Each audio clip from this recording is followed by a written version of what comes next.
The other thing is gathering with community and making work with community. So even though some of my art ends up in, institutional spaces, what really gives me joy is making work with community and for community, and also making art with so-called non-artists, people that think they're not creative. That really excites me. Anyone telling me they can't draw, I'm like, come here then. Here's a pencil. Yeah, let's go. Tēnā koutou, tēnā koutou, tēnā koutou katoa.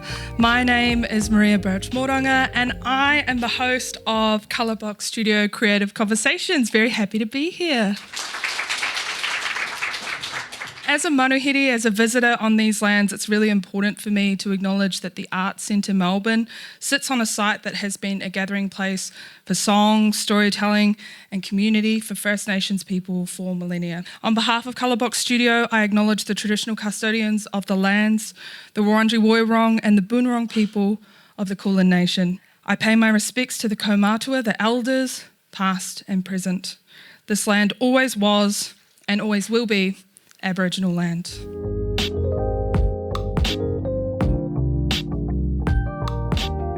Hi, hello. My name is Maria, and I think before we get right into it, I should probably tell you a little bit about myself. I am from Aotearoa, New Zealand. I'm really happy to call Ngā my home now for the last almost a decade, 9 years I've lived here. I am a podcaster, a visual artist, a facilitator. I do a whole bunch of random things here and there.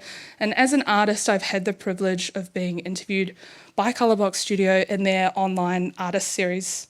And that was really, really fun and awesome. And now I've got the mic. I've got the power. And I'm going to be interviewing some fantastic artists. I'm super excited for us to get into their creative practices, what inspires them, what excites them. And I'm excited for you guys to hear as well, because they're so cool. I can't believe I get to interview them. Now, a little bit about Colourbox Studio. Amie Batalibasi is the founder of Colourbox Studio, and the aim of it is to amplify voices of diverse creatives, filmmakers, storytellers, and that is exactly what we're here to do tonight. And first, we are going to be speaking to Paola Balla. So if everybody could welcome her to the stage. Keep going, keep clapping. I should have given you a hand up there. Now, I'm going to read you a little bio. Paola, your little bio, as if it's small. Dr. Paola Balla is a visual artist, curator, speaker, academic and writer. She's a Wemba-Wemba and Gunditjmara woman based at the Mundani Balak Indigenous Academic Centre at VU, Victoria Uni. Paola's visual and curatorial practice focuses on installation, photography and bush dyeing, amongst many other things we are sure to find out in this corridor, in this chat. Thank you. Now, you really put the multi-disciplinary artist. Can you tell us a little bit about your practice and the mediums that you use? I will, and thank you so much for having me, because so much of what I do is situated on country and in response to country, and out of respect for it, I want to pay my respects to Wurundjeri Woi-Wurrung as traditional owners, and also to Bunurong people as very close neighbours, and and as part of the colonial injury to this place, that it is also known as contested country, and in other ways it's known as shared country. So I want to pay my respects to that and how complex that is, and also to the unceded sovereignty as you spoke of. So my practice it's very much in response to it. It's also very much in response to country and Western, which my boots pay homage to. And we've spoken about cowboy kata a couple of times already. So sorry if I'm going off topic, but it's given me a lot of black joy, since it came out. I mean, all of Beyonce's work does, and her sister Solange, and during my PhD, both their albums came out and they both really got me through. I literally cited them in my ethics poster.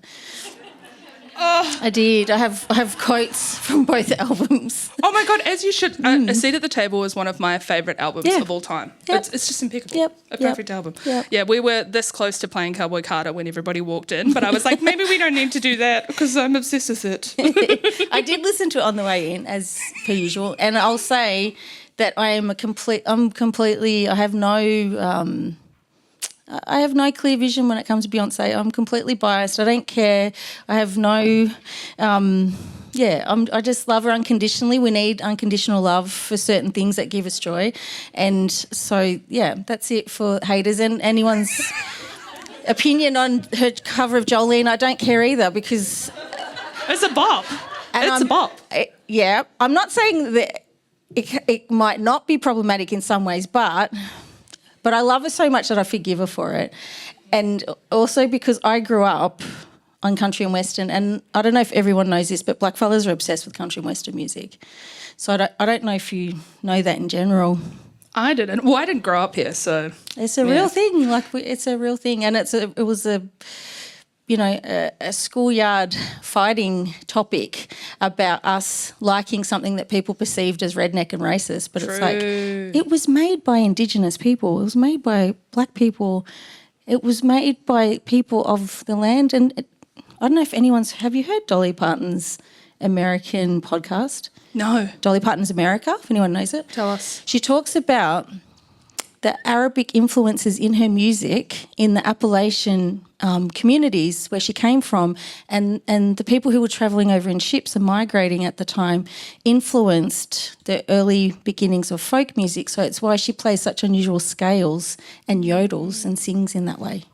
Oh my God. Isn't that beautiful? That's absolutely beautiful. And I feel like what Beyonce's doing with Cowboy Carter now... Okay, so sorry. No, but we have to talk about it. It's off the time.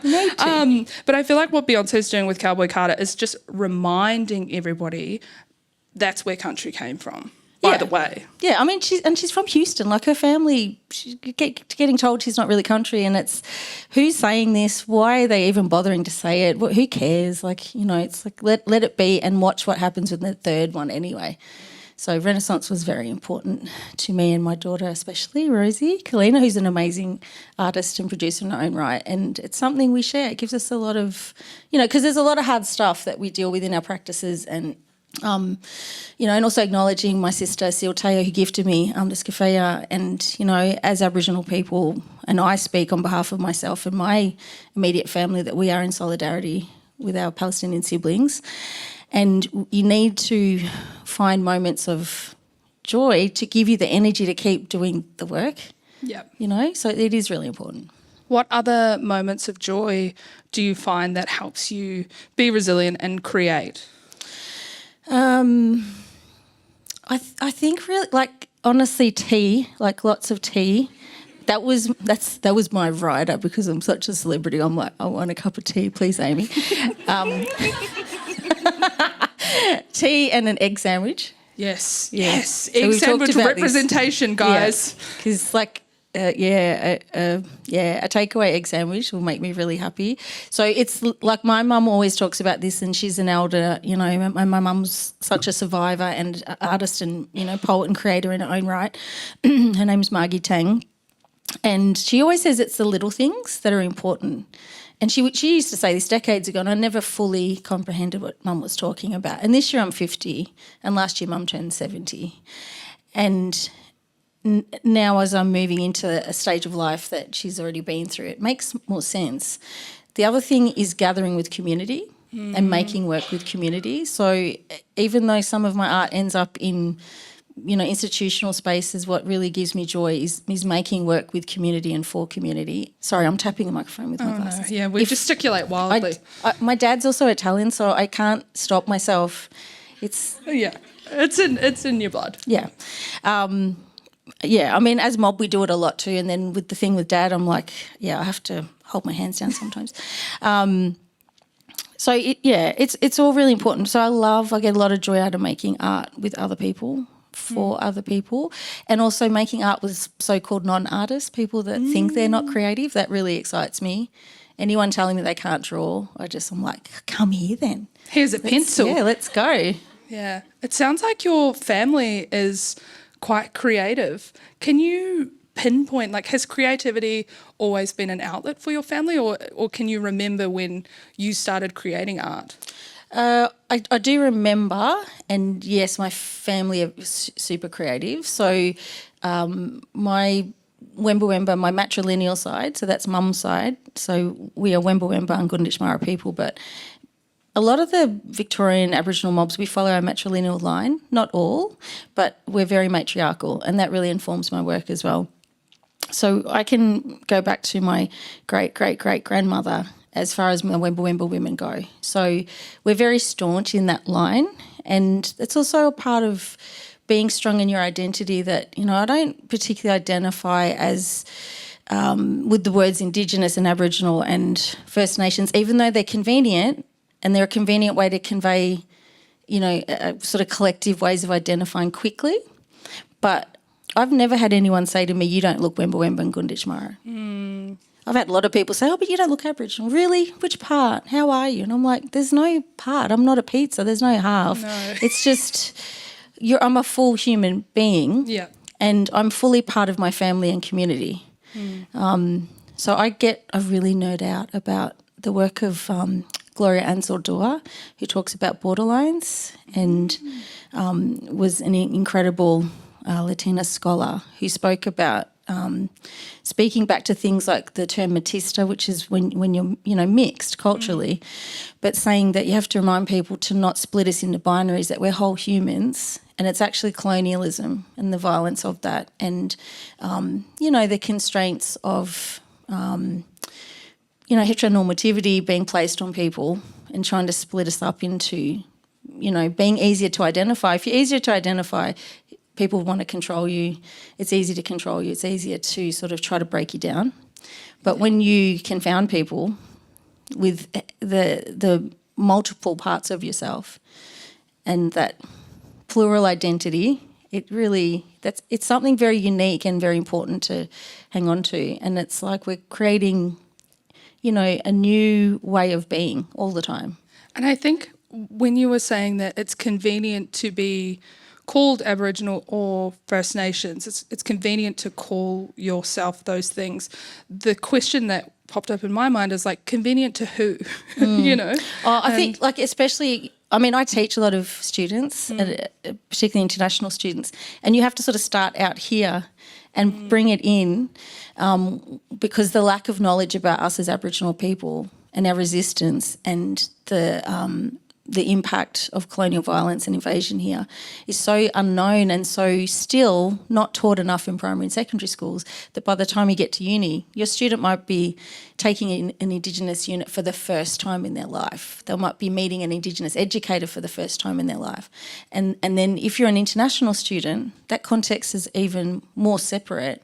So to say I'm First Nations, Aboriginal to this place, Indigenous, they're the broader terms that are convenient, and then I'll tell you who I really am in my language, not in English. You know, so it's that. But, yeah, the creativity in my family came, like my grandmother Rosie was a painter, and she really encouraged me to paint and draw. She would make me draw her and then she would draw me.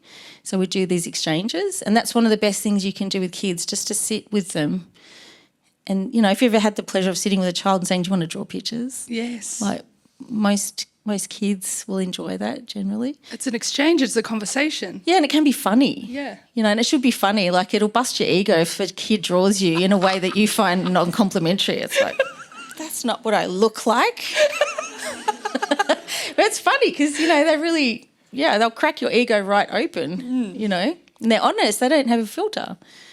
Speaking the truth. So that was really encouraged in us. But I was also making like little maquettes and things out of sticks and leaves and like little bush fairy off, always doing things by myself and making models of things. Oh, I love that so much. How does that, do you see that in your practice now?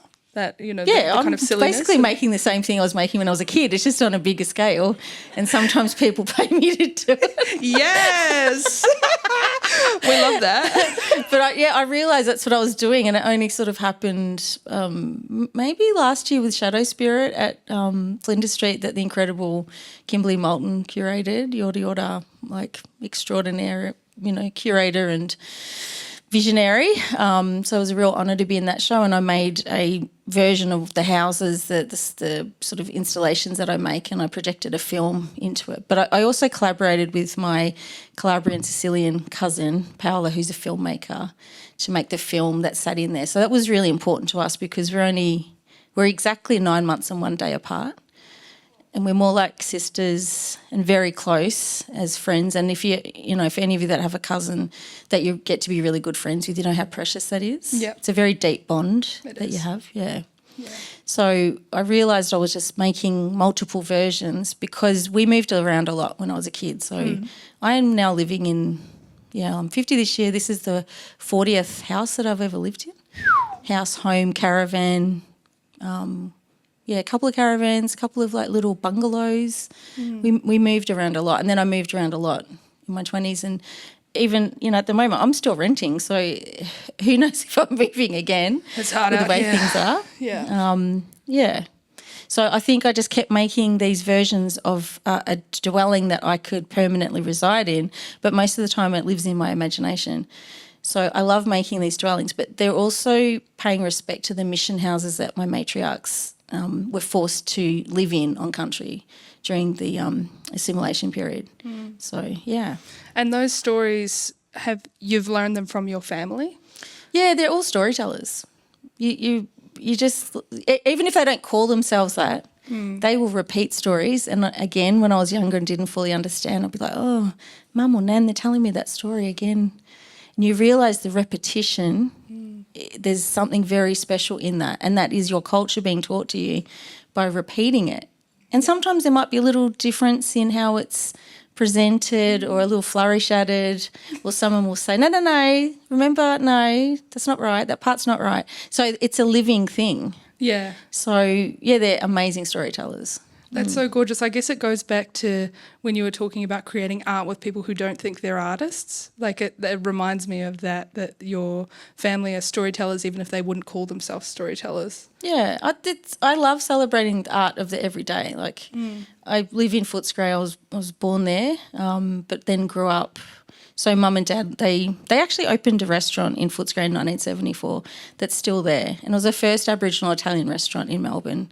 I claim it might be one of the first in the country as well. And then they separated and Mum took me back up the bush, and then I would come down to Footscray for all my school holidays and hang out with my dad and the Calabresi family.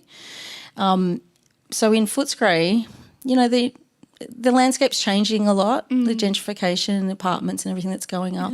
But there's still lots of places where you can find things that are undone and very industrial, and there's piles of things, and it's still messy, and it's still real enough that, communities who struggle, marginalised communities and poor communities and all the battlers of the area can still, like you just got to let Footscray be because it just is what it is. Yeah. And I love that. And it's got a really strong Aboriginal history of activism there too, because Uncle William Cooper, he lived in Southampton Street, 73 Southampton Street. He came there in his 70s as an elder from Cumragundja Mission. He walked off and he set up base there, and he would walk into the city down here to give lectures at Bunurong on the river, and he would talk, and he was petitioning the king. Oh my gosh, that's amazing. Yeah. So it does, yeah. Yeah. So the roots of Aboriginal civil rights actually started in Footscray. Learning. I'm learning today. You guys learning too? I'm doing my teacher thing. I was at the uni today, so sometimes it's hard to switch off. But I have a question about uni, because what you were talking about before with some students who perhaps haven't learnt about Aboriginal history in this country, and then for the first time learning about it in a uni setting, that's what happened to me in New Zealand. I'm Indigenous. I'm Māori. Ngāpuhi, Te Rarawa, Amie, iwi, and the first time that I properly learnt about colonisation and what actually happened with the Treaty of Waitangi was in a university setting, which is quite peculiar, quite an odd experience to have. But where I found a lot of solace and a lot of joy within the university setting, because it was quite a difficult thing for me to do. I don't learn that way. Was in Te Timu, which is the Māori school at the uni that I went to. So how does it feel for you being somebody who, an Indigenous, lecturer in that space. How does it feel for you being on that side of things and creating spaces within those institutions? Look, I love it and I really appreciate it, and I'm very lucky. I've been there for around 25 years. A couple of times I've left to do other work, like I've curated in different spaces at First Peoples at Melbourne Museum and at ACRA for the Sovereignty exhibition and things like that. And I've got an amazing boss, KJ, Karen Jackson. She's a Yorta woman and she's our director. And she has a way of leading that she gives you the space to go and do things that bring you joy, do things that challenge you, but also, have you come back. And so that space is very unique in that way. Most unis have Indigenous spaces, but we're at VU, like we're in Footscray. We are a little poor uni. People underestimate us. They put shit on us. They think they're just a little former TAFE, not elite enough, part of the big eight. But it's great because we just do what we want. Yeah, takes the pressure off. Yeah, we do what we want at Mindani Balak, like in regards to how we push back on the institution. But we're really responsible to community, and we have a huge number of Aboriginal community activists, historians. Professor Gary Foley's Aboriginal History Archive lives at Mindani Balak. So that's an honour. And people come and engage with that and do research there. We've got a range of projects going on. I get to teach and do research. The teaching en masse of non-Indigenous students does wear you down. It's hard. It's actually very tiring. It's also an honour, but it's a burden at the same time because you want people to catch up so that you're not trying to cram all this into a unit like the one I teach, which is called Politics of Aboriginal Art. I'd love to just get onto the content about the artists and their work, but we have to do a lot of catch up about history first. And so until the rest of the educators in this country and schools catch up, then this is what we're left with, right? But I love the research and the creative practice I get to do there. That really excites me. Tell us about the creative practice that you get to do there.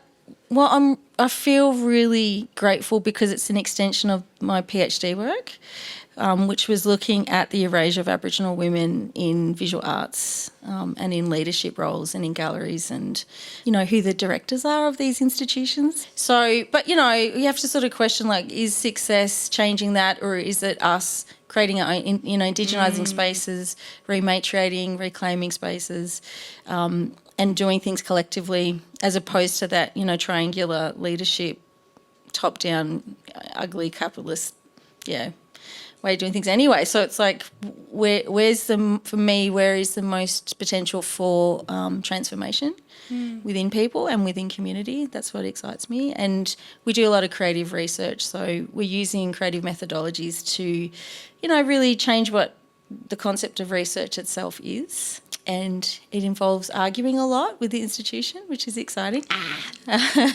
But also, when we, present projects that actually help people talk about who they are, work towards healing, work towards justice, that's really exciting. And I love doing all that stuff. So we're working with a lot of Aboriginal women in the western suburbs at the moment they've been either incarcerated through being abused, being in violent relationships, being targeted by the system, they're having their kids taken away. So we do a lot of work with them around how to do personal healing and collective healing for themselves and their families. And we're working towards policy change with the service providers. It changes you. You think you're going in to share something that you think you know, and every time it just brings me undone. And I sort of go, they've changed me, like they're my teachers, so it's a real honour to do it. I want to skip back a little bit to before you said creating art with the everyday in mind. Does that, I'm thinking about your art tram, the Black Love art tram. Is that what you put into that, creating, it's this big piece of art that's going to travel around on a tram for a while, but something that could be pulled from your sketchbook? Yeah, it was a bit of both. Like everything that I put into that. Oh, this is really weird because I haven't spoken about this publicly. Should I do it? Okay, so 2 years ago, I was in a very long marriage, like a 21-year marriage, to a non-Indigenous person, and for a range of reasons that wasn't working anymore. And I think a lot of people, especially my age, have come out of COVID and they came out of relationships and a lot of people's lives flipped, and not to be flippant about people that lost their lives to COVID and the ongoing damages that it's caused. And so I thought I need to manifest black love to give me the strength to move into this other stage of my life. Because we also have children. Yeah. And I wanted to do that as gracefully as I could. And so I really drew on the black love of my community to do that. And it worked. So I kind of manifested. I just had to, put artwork on a tram and have it travel through the city for a year to do that, and then actually got some black love in my life as well at this time now, which is very nice.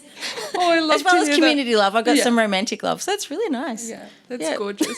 I think it's quite serendipitous. It's on a tram moving. Yeah, The but black I love. mean, people meet people on trams. Like,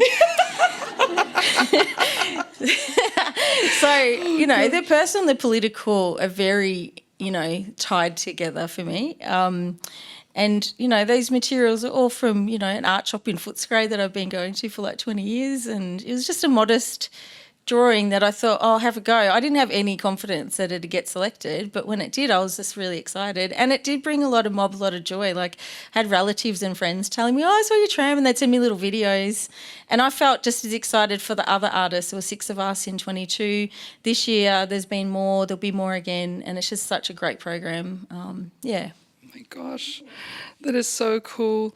Tell us about some of your upcoming projects. Have you got things on the go? What's cooking? I've always got something cooking. Not like I can be. It's funny because people say to me, "You seem really busy. You do a lot," and I'm like, "I do, but I also rest really hard when I have to." And like a lot of us, my mental health, can be varying depending on what's going on. And, I have a lot of transgenerational trauma and traumas that I experienced in my life. So I can get very tired and I just need to completely be avoidant, and I'll just stay at home. And I will literally cook a lot of food at home, but I also might do some bush dyeing, which is like a cooking process. It's like, if anyone's done it, it's like you're making a huge stock and you apply heat to that, and you're boiling gum leaves and bush flowers and sometimes a little bit of vinegar and rust. So it's very I'm very black witchy. It's like my cauldron at home, and it steams and bubbles and boils and goes through the house. And I go around cackling to myself. And got my little black dog who kind of looks like a cat. So I'm like, I don't know. I read a lot of Meg and Mogg books when I was a kid, if anyone remembers those. Do you know what I'm talking about? She was a witch. She was cool. So there's that, but we've got more of the Black Women's Healing Project work coming up, and we're in discussions. I can't really say because it's not out yet, but we're in discussions with a really cool arts organisation to present their work.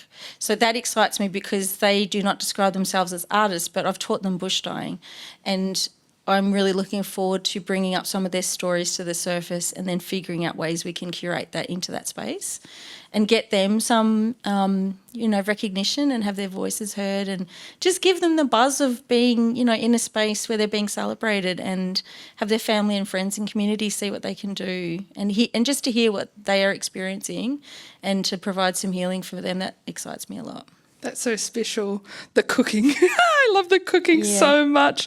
The bush dyeing is, that's so gorgeous. Like, it's not just, you don't just buy a packet of dye. You've got, you're actually going out and grabbing stuff to dye this. I also really love how part of your artistic practice is bringing out other people's artistic practice and helping them surprise themselves with what they can do and what they're capable of. I really love that. I feel like that is really modelling, what did you say before? You said top down, and that's the one that stuck in my head, but the kind of more circular model of working as a collective and in community. Yeah, like weaving circles. So I've been teaching weaving a little bit as well, and that's been a contribution I can make to the Book J Collective that Asil founded and does with other people, and it's just then I just feel like I'm of some use. I can do something that it's just a small moment of like a healing, mindful slow, gentle little practice that I can do with the kids that come along to the workshops. Yeah, it's little. It might be just I'll get inspiration and just grab it. I have a huge shelf of art pens that I'm obsessed with, and notebooks and things, and I'll just grab something and sit at my kitchen table and draw and just let things, come to the surface that you're sort of thinking about. It gives me a way of processing stuff. Yeah. I'm obsessed with that as an artistic practice because so many people think that you have to be perfect at something before you put it out into the world. And that's like kind of the antithesis of what art should be. It should be a conversation. It should be something that, is unexpected within you. And yeah, I'm delighted by your artistic practice, Paola. Oh my gosh. I'm like giggling and kicking my feet. Can you tell? Thank you. Oh my gosh. Where do you feel most creative? Is it in just those quiet moments at your house when you've got your witchy cauldron on the go? It's when I'm in the shower. Saucy. Does anyone else?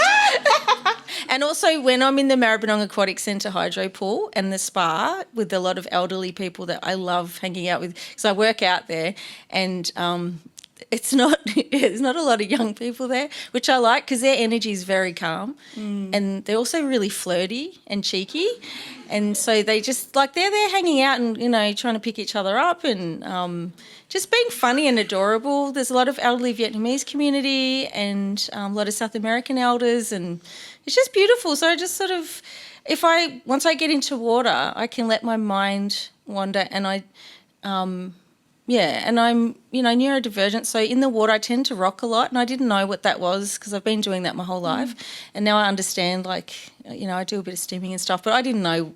My kids and young people teach me what the names for these things are now.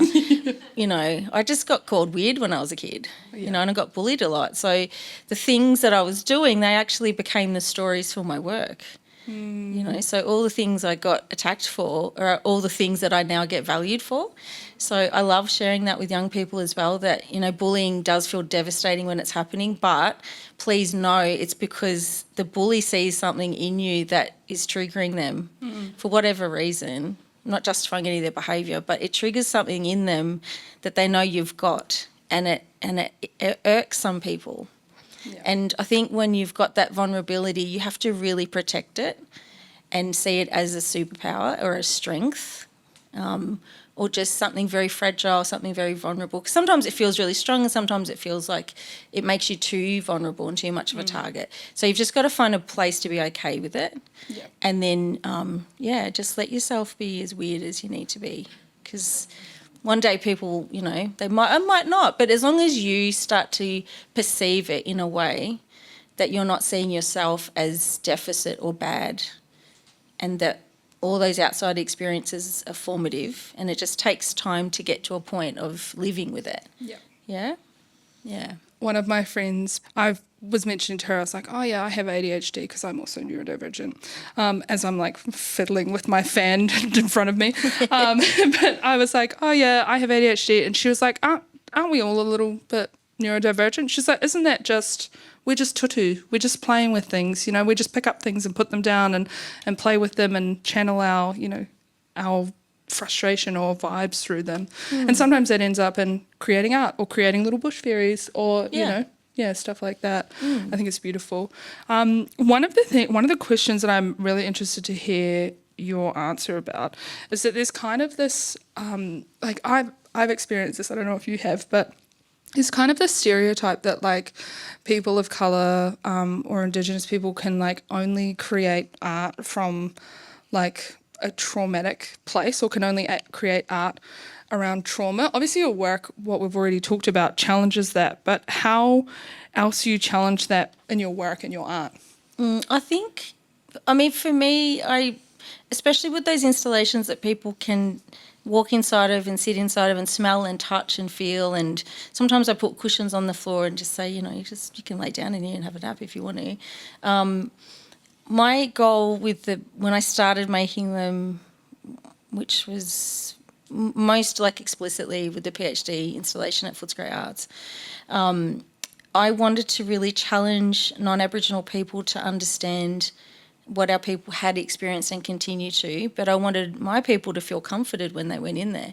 And so I knew I had to get the visual language right in order for that to be conveyed without writing it or without it being explained in any other way except a immersive physical sensation. And I wanted the space to be fully accessible, so there were no barriers to anyone to entering the space and being in there. And so, yeah, I wanted it to feel soft to mob who'd felt trauma and understand trauma, or any marginalised people or anyone who's experienced trauma would understand what I was conveying in the space, because the fabrics were, I bush-dyed them quite heavily to the point that they were very dark and stained. So, some people might perceive that as ugly, or they might perceive it as imperfect or dirty, whereas when Mob went in there, they were saying to me, it reminds me of the mission house, it reminds me of my nan's house, it reminds me of being in the bush, it reminds me of being, in my homelands. And so there was a recognition of what I was letting come to the, the surface of the fabric. So even though that story's always there, because you can't take it away. No. So healing isn't, forgiveness isn't everything's good now and you just let it go and you go past that stage and it's done. It's a lifelong process. And for me, I think there's a lot of power in being angry, and there's a lot of power in your rage, and there's a lot of power in, celebrating that and honouring it, but also to allow yourself forgiveness for yourself and for the mistakes that you might keep making or the way you perceive yourself. But you don't have to forgive your perpetrator. So that's what I wanted that space to hold, that it's unconditional forgiveness for yourself. But it's very challenging to make a work that is very personal and very public at the same time. And for some reason I keep doing that, and I don't know why, but I do. How do you balance that? I think it's just like a compulsion. So I don't make work consistently. I don't have a studio. I'm not making work constantly. If I get invited to make something, I'll go, oh yeah, I think I could make that in time. And then I'll go, could I get an extension, please? Do you think, could I hand it in a little bit later? Like how far can I go up to the due date? Yeah. So I play around with time a lot. And then the work, so when people are inside the work or visiting the work, I want them to feel a sense of timelessness, that you can't quite feel like what period it is or what year or what time of the day it is. I want them to feel like lost but centred at the same time. So I think that's kind of what trauma feels like anyway. So can we ever take it away? Like it's always, I think it kind of draws back to what you were talking about before, like art as a conversation, and perhaps your art as a conversation between trauma and healing and rest and joy all in one. Yeah. Tell us about where you find joy, aside from Cowboy Carter. We've already discussed that. But tell us about when you get joy and when you feel most joyful. Like last night, so I have a family dinner once a week. So I live on my own now, so I invite my grown kids to come and have dinner, and they bring their partners. So that makes me really happy to see my babies all happy and to feed them. Like that's one of my love languages. If that's still a thing that people talk about, love language. Oh, yeah. Anyway, I love feeding people. And I love cooking, like I find heaps of joy in that. So that makes me happy just to see everyone sitting around talking silly and maybe watching an episode of something that makes them laugh and gossiping and... Oh, I love gossiping. Yeah. Yeah, and there's a lot of, but this can't leave the house. This is just between us. It's that kind of... That just makes me really excited. Like I feel all my cells like rushing to the surface going, ooh. But I'm really good at keeping secrets. I really respect people's privacy. Yes. That's an important part of gossiping. That's the other side of gossiping. You gotta be careful. You gotta be really careful. Yeah. And it's not malicious, like it's not to hurt anyone. So you're not repeating anything. You're just amongst yourself in your home, But yeah, like dogs, like animals, it's so cheesy. I sniff flowers a lot when I go for walks. Like That's roses. I have an app on my delightful. phone to identify plants because I have a lot of plants. I have a lot of house plants. You've got to, after this, you've got to give me like a list of artists that you've talked about, apps, songs that you listened to when you were a kid, as well. Yeah. A reading list after this. Yeah, it's a lot of country and western and a lot of R&B. Brunswick Street in the 90s was really fun. That was fun. Going to clubs in the 90s with my cousins was really fun, to black clubs. There were more black clubs then, probably now. It was really fun. We went dancing. That sounds like a healing space. Yeah, that was the best. Like owning a dance floor, that's so joyful. Yeah. Yeah. And as I get older, I miss dancing because I don't know if you all know this, younger people, but we're not that welcome in clubs when you get over 35. And I think that's very unfair. I want to open a nightclub for 50 plus. That's Paola's next project. Yeah, I actually think I will. I think I'll just have a public dance party for 50-year-olds only plus.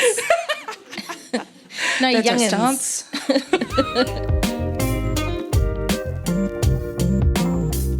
Now, I want to check in. We were going to do some audience questions. How do you feel about that? I think everyone here looks so sweet, so I'm like, yes. Has anybody got any questions? How are we feeling? There's one. Hi, Hi. I'm Nina. I just have one question about when you said with your art, you try and push time.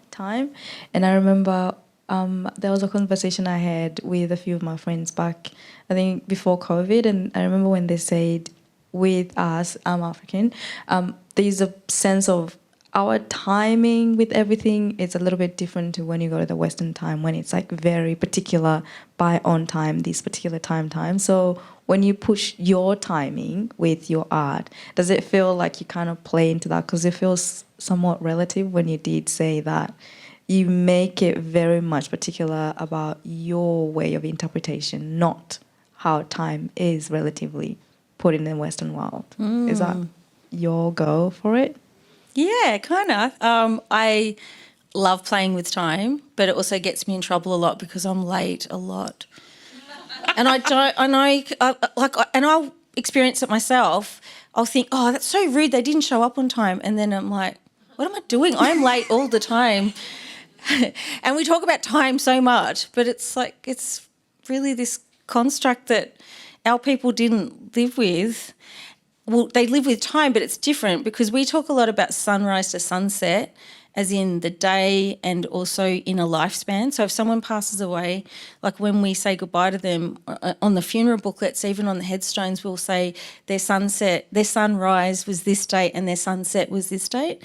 So it's like a life cycle approach. And, when you talk about some days feeling longer than others, like, why does that happen? What is happening? So my mum and nan, they would tell so many stories that I felt like I was living in their time from their childhood, and then they would tell stories about the old people, and they might be talking about ancestral beings, or they might be talking about my great-grandmother or my great-great or my great-great-great-grandmother. So they would tell cross-generational stories. And mostly I was listening to these in the 1980s as a little kid, and I felt like I was time travelling all the time. So when I make art now, I go into that space where I just stretch it out, and I love also being resistant to time. It annoys me that it's used to disempower people and control people as well. I think schools have got it all wrong about time. 9 a.m. is way too early for kids to be ready, especially high schoolers. Yeah. It exhausts them. They don't cope with that. School should start like at 10:30 or 11 and it should finish at about 4 o'clock in the afternoon. Things like that, I think we just, and yeah, if we look at the industrial reasons why we have this 8 hour thing, it's all about white industrial, supremacy and control of bodies and productivity and all that. So, yeah, but I love playing with it. It's one of the funnest things to do. And then I get anxious. I'm like, how much time do I have left, to do all the things and to travel to the places I want to? And then I'm like, maybe my job is to travel to my country and spend more time there. Yeah, it's a bit mysterious. No, but I relate to it in a in a Māori worldview, and Te Ao Māori, time is cyclical. Is that not the present moment is not just the present moment, but it's what has happened before and what is to come, and it's kind of like I'm doing a great job of visualising it, but I really heavily identify with what you've been talking about with time. Yeah, it's slippery. Yeah, It's slippery. Do we have any other questions? We still have a roving mic, and I think we still got some time. Hand up. I'm nervous you're taking notes. I know. Well, I did that because I'm so scared that I'm I'm just a nervous person. But I was wondering, hearing that you're neurodivergent, as a creative, do you ever find that you sort of play with that into your practice? Do you find that you lean into it to sort of see what your more authentic self produces? Or do you find that that's really almost challenging to do because of such a sort of Western colonial neurotypical structure that we're always sort of being tied back into, even if it's maybe not by choice? Oh, that's such a good question. Thank you. Yeah, so I definitely play into it because I can hyper-focus for hours and days and get lost on something. I'll play the same song over thousands of times and I never get sick of it. And then when you're around other people that don't have that same ability, you realise that can be irritating to other people. Or they're like, you're playing that again? Why? I'm like, because I heard something else in it. I didn't notice that before. So it's like every time to me feels like a different experience. And then when I make something or draw something, it's the same thing. I could just keep repeating it over and over. So it's that ability to be very repetitive. And there's a rhythm in that that's very soothing for me and very calming. And I like my routine, even if it changes every day because I have trouble sticking to it. But I know what I want it to be like. And so if it feels right, then that's what I'm aiming for. It's like an emotional pitch that I'm trying, like a frequency I'm trying to get to in the work I make. And then the other stuff that stresses me is trying to meet the deadlines, which is such an awful word. I'm trying to meet the due dates and the timelines, That's what stresses me out, fitting into that stuff. But the making, that's so beautiful and healing and freeing, and I feel like I could fully be myself in that when I'm alone with my practice. It's probably when I feel like I'm my truest self, and it's very private as well. Yeah, but thank you. That's a really good question. Oh, thank you. Yeah, you shouldn't be nervous about that question. No, that was an incredible question. I wish that I had taken it from your brain and then it had come out of my mouth. Yeah. That's an essay. That's a podcast. That's a whole thing. I feel the same about creating and letting your kind of neurodiversity just run free, because that I feel like when I've tried to leash that or box that, that's when I make the grossest, weirdest things that I hate. Yeah. I think this morning I felt I was really feeling it because I realised I was doing a dance number from an Anne Margaret and Elvis Presley film in my black underpants with just my jumper on. And if anyone knows those movies, do you know what I'm talking about? I was really obsessed with Anne Margaret when I was a kid because I just thought she was so sassy, and I'm like, I want to dance like that. And she would just do it in underpants, like tights and a top. And it's kind of how Beyonce is on stage now, and Taylor and all the other, women have been doing this for ages. Yeah. And so I just did a little Anne Margaret dance in the house, and I was like, yeah, I'm feeling it. I'm in a good zone today. So sometimes it just has to come out of my body in a dance or singing or making, or I'll cook a meal before I go to work. It's a nervous energy that's got to emerge. And I'm glad that you danced around in your underwear this morning because you really brought it tonight, didn't you? My gosh. Everybody say thank you and give Paola a big round of applause. Incredible. I feel like I've learned a lot, and if anybody could scan me their notes, because I saw some note takers, I would love that. There's a couple of reading lists coming my way too, which I really am looking forward to.